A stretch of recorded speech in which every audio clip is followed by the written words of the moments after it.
Mr. Tony Mitidiero. I love that.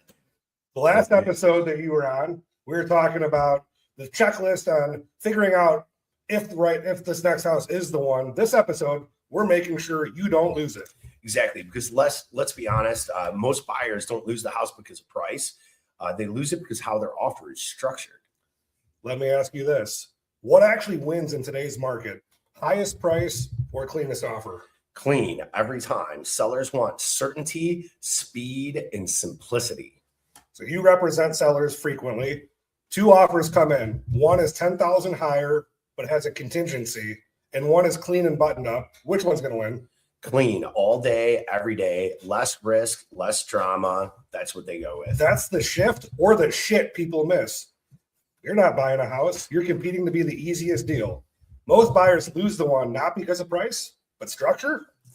Absolutely. So the biggest question we get is, do we buy first or do we sell first?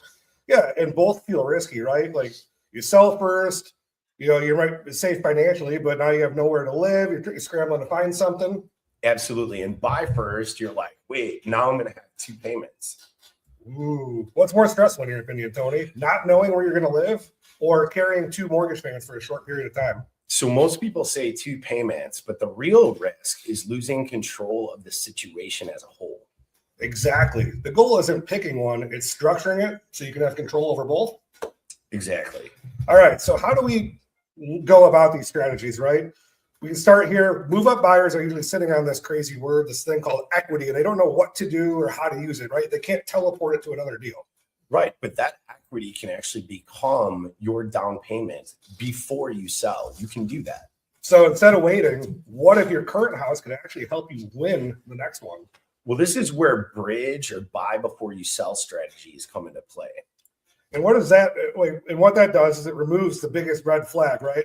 That home sale contingency, that thing we talked about earlier, that $10,000 or whatever dollar amount you want to put in there. Exactly. If your offer had zero contingencies, think about how much more competitive you would be, right? Because we're competing for an offer.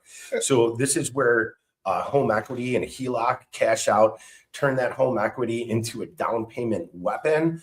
Non-contingent offers equal stronger positioning. And then there's bridge loans.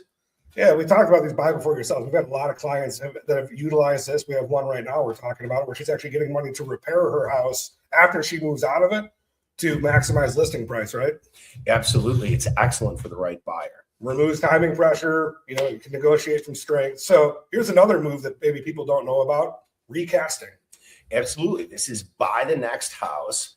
All right. Sell your current one, then apply that lump sum to the existing loan, lower the rate or lower the payment, and you're on to just living in your new house. Your payment drops without refinancing. It's an insurance policy against interest rates. Absolutely. Few talk about it. So it's, would you rather wait for the perfect timing or secure the right house and then adjust the payment after? Hey, so everyone's always talked about, date the rate, marry the house. How about date the rate, marry the house, but structure your cash flow?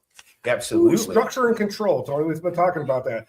Contingency optimization. Sometimes none of these plans work and we have to go, throw the curveball or, plan C, right? So if you have to be contingent, structure has to be clean, right? So we want short timelines. All right. Those are going to be key.